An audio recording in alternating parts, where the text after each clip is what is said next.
ఇంకో చోట ముస్లింలపై దాడులు జరుగుతుంటే ఇక్కడి ముస్లింలు మా ప్రాంతంలో ఏమీ గొడవలు లేవు కదండి, కాబట్టి మనం మాట్లాడటం మంచిది కాదు అని కొందరు నోర్లు మూయించేస్తారు.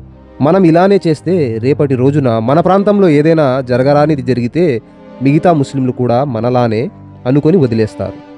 చివరికి ఎవరు ఎవరి కోసం నిలబడరు. ఇది శైతాన్ కుట్ర. తస్మాత్ జాగ్రత్త. ఇప్పుడు దేశంలోని అతి పురాతన మరియు ప్రధాన మస్జిదులు, మద్రసాలు, దర్గాలు, ఖబరస్థాన్లు మావి అంటూ కోర్టులో అసత్య పిటిషన్లు వేస్తున్నారు. కోర్టులు కూడా ఒక రోజులోనే హడావిడి తీర్పులు ఇచ్చేసి సర్వే చేయండి అని ఆర్డర్లు ఇచ్చేస్తున్నాయి. తీర్పు వెలువడిన గంటలోపే సర్వే టీంలు కూడా వారి మత నినాదాలు ఇచ్చుకుంటూ మస్జిదులో దూరుతున్నారు. ఇదంతా ఒక ప్రణాళిక ప్రకారమే జరుగుతోంది. మనమే నిద్రలో ఉన్నాము.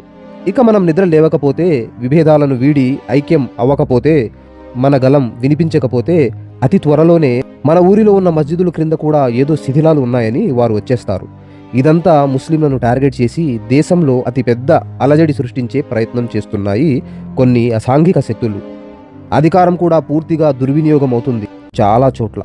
కాబట్టి నిద్ర లేవండి, మస్జిదులో మాట్లాడండి, ముస్లింలను జాగృతపరచండి, దేశ సామరస్యాన్ని, శాంతిని కాపాడండి.